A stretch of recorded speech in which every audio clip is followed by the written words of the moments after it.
Hi friends, இன்னைக்கு நான் பார்க்க போற வீடியோ பாத்தீங்கன்னாக்கா பூண்டு மிளகு சாதம் பார்க்க போறோம். எப்படி செய்யலாம்ன்றத பார்க்கலாம். தேவையான பொருட்கள் என்னென்னன்றது பார்க்கலாம். வாங்க வீடியோக்குள்ள போகலாம். சோ வெங்காயம் பாத்தீங்கன்னாக்கா ஒரு பெரிய வெங்காயம் வந்து கட் பண்ணி வச்சிருக்கேன் பொடிசா. ஒரு தக்காளி வந்து கட் பண்ணி வச்சிருக்கேன். பூண்டு பாத்தீங்கன்னாக்கா 20 பல்லு பூண்டு வந்து எடுத்து வச்சிருக்கேன். சோ இது வந்து பாத்தீங்கன்னாக்கா ஒரு கைப்பிடி அளவுக்கு வரும். சோ நீங்க வந்துட்டு 20 பல்லு பெரிய பல்லு இருந்துச்சுன்னா எடுத்து வச்சுக்கோங்க. அப்படி இல்ல ஒரு கைப்பிடி அளவுக்கு பூண்டு வந்து உரிச்சு வச்சுக்கோங்க.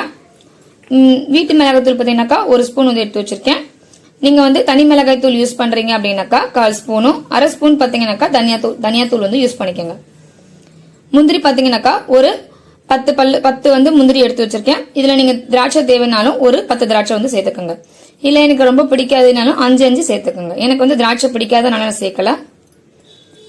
1/4 ஸ்பூன் பார்த்தீங்கன்னாக்கா மஞ்சள் தூள், மிளகுத்தூள் பார்த்தீங்கன்னாக்கா 1.5 ஸ்பூன், கடுகு பார்த்தீங்கன்னா 1/4 ஸ்பூன், 1/4 ஸ்பூன் பாத்தீங்கன்னாக்கா சோம்பு எடுத்து வச்சிருக்கேன். கொத்தமல்லி பாத்தீங்கன்னாக்கா தேவையான அளவு எடுத்து வச்சிருக்கேன். கருவேப்பிலை பாத்தீங்கன்னாக்கா உருவி வச்சிருக்கேன். மிளகாய் பாத்தீங்கன்னாக்கா 4 மிளகாய் வந்து எடுத்து வச்சிருக்கேன். வாங்க எப்படி செய்யலாம்ன்றதை பார்க்கலாம். சோ ஒரு கடாயில பாத்தீங்கன்னாக்கா தேவையான அளவு எண்ணெய் ஊத்திருக்கேன். சோ எண்ணெய் காஞ்சதும் பாத்தீங்கன்னாக்கா நம்ம கடுகு சேர்த்துக்கலாம். சோ கடுகு சேர்த்துக்கலாம், சோம்பு சேர்த்துக்கலாம், காஞ்ச மிளகாய் வந்து சேர்த்துக்கலாம். காஞ்ச மிளகாய் வந்து உடைச்சு சேர்த்துக்கோங்க. சோ மிளகாய் பொரிஞ்சதும் பாத்தீங்கன்னாக்கா நம்ம வெங்காயம் சேர்த்துக்கலாம். வெங்காயம் வந்து கம்மியா சேர்த்துக்கோங்க. அதுக்கு மேல அதிகமா சேர்த்தீங்கன்னா டேஸ்ட் மாறிடும். பூண்டு மிளகு சாதம் மாதிரி இருக்காது, டேஸ்ட் வேற மாதிரி இருக்கும். வெங்காயம் நல்லா பொன்னிறமா வர்றதுக்கு கொஞ்சம் ஸ்டேஜ்க்கு முன்னாடி பாத்தீங்கன்னாக்கா பூண்டு சேர்த்துக்கலாம். பூண்டு வந்து பாத்தீங்கன்னா தட்டி சேர்த்துக்கோங்க. இதுல நீங்க பாத்தீங்கன்னாக்கா முந்திரிக்கு பதிலா பாத்தீங்கன்னாக்கா வேர்க்கடலை கூட சேர்த்துக்கலாம். இல்ல முந்திரியும் பிடிக்கும் வேர்க்கடலையும் பிடிக்கும்ன்றவங்க முந்திரி வேர்க்கடலை ரெண்டுமே வந்து சேர்த்துக்கலாம். பூண்டு நல்லா வதங்கிருச்சு. இப்போ வந்து தக்காளி சேர்த்துக்கலாம். இந்த ஸ்டேஜ்ல பாத்தீங்கன்னா நம்ம வந்து முந்திரி சேர்த்துக்கலாம். இது பாத்தீங்கன்னா நம்ம முன்னாடி சேர்த்துக்கலாம். முந்திரி எப்ப சேர்த்தாலுமே பாத்தீங்கன்னாக்கா வதங்கிடும். தூள் வந்து சேர்த்துட்டேன். இப்ப பாத்தீங்கன்னாக்கா 1 டம்ளர் தண்ணி வந்து சேர்த்துக்கலாம். நம்ம மிளகாய் தூள் வந்து சேர்த்துக்கலாம். இந்த மிளகாய் தூளுக்கு பதிலா நீங்க 1/4 ஸ்பூன் வந்து காஷ்மீரி சில்லியும் 1/2 ஸ்பூன் வந்துட்டு பாத்தீங்கன்னாக்கா தனியா தூளை வந்து சேர்த்துக்கலாம். சாரி ஃப்ரெண்ட்ஸ், நான் அதே மாதிரி பாத்தீங்கன்னாக்கா பெருங்காயம் வந்து சொல்ல மறந்துட்டேன். 1/4 ஸ்பூன் பாத்தீங்கன்னாக்கா பெருங்காயம் வந்து சேர்த்துக்கோங்க. ரைஸ்க்கும் குழம்புக்கும் சேர்த்தா மாதிரி பாத்தீங்கன்னாக்கா நம்ம வந்து உப்பு சேர்த்துக்கலாம். மீடியம் ஃபிளேம்ல பாத்தீங்கன்னா தட்டு போட்டு மூடிட்டு ஒரு 3 மினிட்ஸ் விட்டுடுங்க. வந்து கொதிச்சு அந்த மிளகாத்தூள் நெய் எல்லாமே பாத்தீங்கன்னாக்கா போயிடும். இப்ப நல்லா வந்து பாத்தீங்கன்னா ஒரு கிரேவி கன்சிஸ்டன்சி வந்த உடனே நம்ம இதுல வந்து ரைஸ் சேர்த்துக்கலாம். நான் வந்து சாதாரண வடிச்ச சாதம் தான் சேர்த்துக்க போறேன். நீங்க வந்து பாத்தீங்கன்னாக்கா பாசுமதி ரைஸ் கூட வடிச்சிட்டு இதுல சேர்த்துக்கோங்க, நல்லா இருக்கும். வாசனையே பாத்தீங்கன்னா நல்லா கமகமன்னு இருக்கு. நார்மல் ரைஸ் தான் சேர்க்கிறேன்.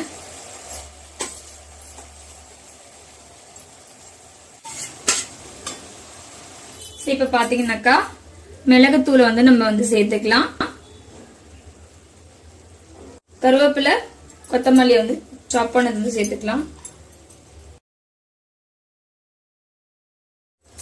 இப்ப பாத்தீங்கன்னா நம்ம வந்து கிளறிடலாம்.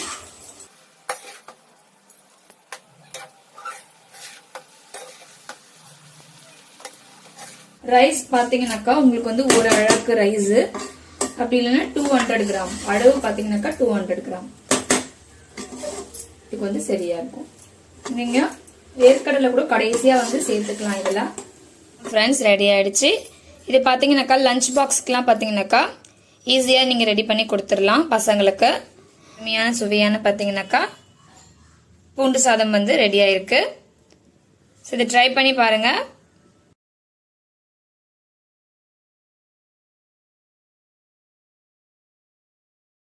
பூண்டு சாதத்துக்கு பாத்தீங்கன்னாக்கா கல்யாண வீட்டு வாழைக்காய் வந்து எப்படி செய்யலாம் அப்படின்றத பார்க்கலாம். வாழைக்காவை மோஸ்ட்லி பாத்தீங்கன்னா இந்த மாதிரி தட்டி பார்த்து வாங்கணும்னு சொல்லுவாங்க. சத்தம் கேக்குதுங்களா? இது வந்து நல்லா ஹார்டா இருக்கு. பழமா இருக்கிற மாதிரி இருந்தா உங்களுக்கு அமுங்கும். இது ஒரு பக்கம். இன்னொன்னு பாத்தீங்கன்னா நீங்க தட்டும் பொழுது இந்த மாதிரி சத்தம் கேட்கும். வாழைக்காயும் பாத்தீங்கன்னாக்கா பீலர் வச்சு தோல் உரிச்சிட்டேன். அந்த மாதிரி தட்டி பார்த்தா தான் நம்ம வந்து இதை வறுக்க போறோம். அதனால நல்லா தட்டி பார்த்துட்டு எடுத்துக்கோங்க. காய் எப்பவுமே நீங்க இந்த மாதிரி தண்ணியில போட்டீங்கன்னாக்கா கத்திரிக்காய் வாழைக்காய்லாம் பாத்தீங்கன்னாக்கா கருக்காது, இல்லைன்னா ரொம்ப கருத்துரும். இப்ப வந்து கட் பண்ணி எடுத்துடலாம். 2ஆ கட் பண்ணிட்டு அதுக்கப்புறமா 4ஆ கட் பண்ணி பொடிசா கட் பண்ணிக்கலாம். வாழைக்காய் பாத்தீங்கன்னா இந்த மாதிரி நல்லா பொடிசா கட் பண்ணிட்டு இதை வந்து தண்ணியில போட்டு வச்சிருக்கேன். இப்போ இதில் என்னென்ன சேர்க்கலான்றதை பார்க்கலாம். ஸோ பார்த்தீங்கன்னாக்கா வாழைக்காய்க்கு தேவையான அளவுக்கு கொஞ்சமாக உப்பு சேர்த்துட்டு அதுக்கப்புறமா பார்த்தீங்கன்னாக்கா 1/4 ஸ்பூன் வந்து மஞ்சத்தூள் இருக்கு இல்லையா, இதை வந்து இதுல இருந்து சேர்த்துக்கலாம். ஒரு 1/2 ஸ்பூன் பார்த்தீங்கன்னாக்கா இஞ்சி பூண்டு பேஸ்ட் வந்து சேர்த்துருக்கேன். ஸோ இப்போ இதெல்லாமே பார்த்தீங்கன்னா நம்ம வந்து மிக்ஸ் பண்ணிக்கலாம். மஞ்சத்தூள் வந்து நம்ம கருப்பு ஆகாமல் இருக்கிறதுக்காக சேர்த்துருக்கோம். உப்பு இஞ்சி பூண்டு பேஸ்ட் பார்த்தீங்கன்னாக்கா நம்ம ஃப்ளேவருக்காக சேர்த்துருக்கோம். இதில் அந்த இதுவும் சேரணும் அப்படின்றதுக்காக சேர்த்துருக்கோம். சரி, அப்படியே வந்து பார்த்தீங்கன்னா 5 மினிட்ஸ் அப்படியே விட்டுடலாம். இதை கல்யாண வீட்டு வாழைக்காய் வந்து எப்படி செய்யலாம் அப்படின்றத பார்க்கலாம். தேவையான பொருட்கள் பார்த்தீங்கன்னாக்கா வெங்காயம் வந்து 2 வெங்காயம், 2 தக்காளி வந்து கட் பண்ணி வச்சிருக்கேன், 1/2 ஸ்பூன் பார்த்தீங்கன்னாக்கா இஞ்சி பூண்டு பேஸ்ட், 4 பச்சை மிளகாய், 1/2 ஸ்பூன் பார்த்தீங்கன்னாக்கா சோம்பு, 1/4 ஸ்பூன் பார்த்தீங்கன்னாக்கா மஞ்சள் தூள், 5 முந்திரி, 1/4 ஸ்பூன் பார்த்தீங்கன்னாக்கா பெருங்காயம், 1/4 ஸ்பூன் தனி மிளகாய் தூள், 1 ஸ்பூன் பார்த்தீங்கன்னாக்கா குழம்பு மிளகாய் தூள். நீங்க குழம்பு மிளகாய் தூள் வேண்டானாக்கா 1/2 ஸ்பூன் வந்து காஷ்மீரி சில்லியும் 3/4 ஸ்பூன் பார்த்தீங்கன்னாக்கா தனியா தூளும் சேர்த்துக்கோங்க. கருவேப்பிலை கொத்தமல்லி தேவையான அளவு, 2 தேங்காய் பத்தை, 3 வாழைக்காவை பார்த்தீங்கன்னாக்கா தோல் சீவி கட் பண்ணி வச்சிருக்கேன், இஞ்சி பூண்டு பேஸ்ட், மஞ்சள் தூள், உப்பு சேர்ந்து கலந்து வச்சிருக்கேன். தேங்காய் வந்து பார்த்தீங்கன்னா மிக்சியில சேர்த்துடலாம். அதே மாதிரி முந்திரி, அதுக்கப்புறம் பார்த்தீங்கன்னாக்கா 2 பச்சை மிளகாய் சேர்த்துடலாம். 1/4 ஸ்பூனுக்கு பார்த்தீங்கன்னாக்கா நம்ம வந்துட்டு சோம்பு சேர்த்துக்கலாம், அரைச்சிட்டு வந்துடலாம். கடுகு பார்த்தீங்கன்னா ஒரு 1/4 ஸ்பூன் சேர்த்துக்கலாம். அப்புறமா சோம்பு சேர்த்துக்கலாம். அப்புறமா பார்த்தீங்கன்னாக்கா கருவேப்பிலை சேர்த்துக்கலாம். இப்போ வந்து பார்த்தீங்கன்னாக்கா வெங்காயம் சேர்த்துக்கலாம். வெங்காயம் இந்த ஸ்டேஜில் வரும்பொழுது பார்த்தீங்கன்னாக்கா நல்லா ஒரு கண்ணாடி பதம் மாதிரி இருக்கும். ஸோ அந்த ஸ்டேஜில் இஞ்சி பூண்டு பேஸ்ட் வந்து நம்ம சேர்த்துக்கலாம். இஞ்சி பூண்டு பேஸ்டோட பச்சை வாசனை போடும் உடனே பார்த்தீங்கன்னாக்கா தக்காளி சேர்த்துக்கலாம். தக்காளி வதங்குறதுக்காக பார்த்தீங்கன்னாக்கா கொஞ்சமா பார்த்தீங்கன்னாக்கா உப்பு சேர்த்துக்கலாம். வதங்கத்துக்குள்ள பார்த்தீங்கன்னா நம்ம வந்துட்டு வாழைக்காவை வந்து பொரிச்சு எடுத்துட்டு வந்துடலாம்.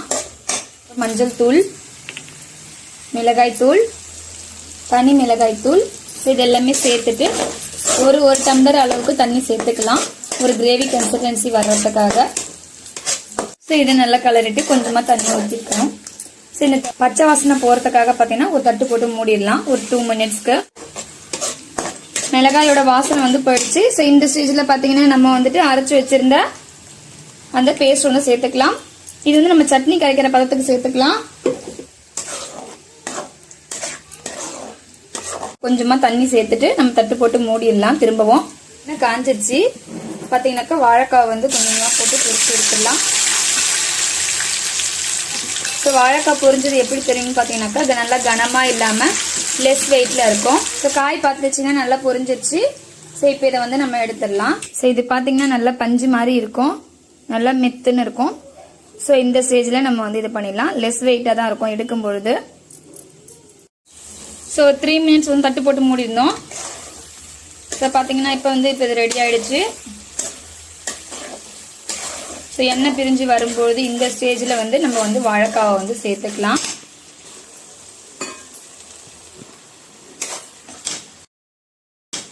இதில் பார்த்தீங்கன்னா நம்ம பேலன்ஸ் இருக்க 2 பச்சை மிளகாவும்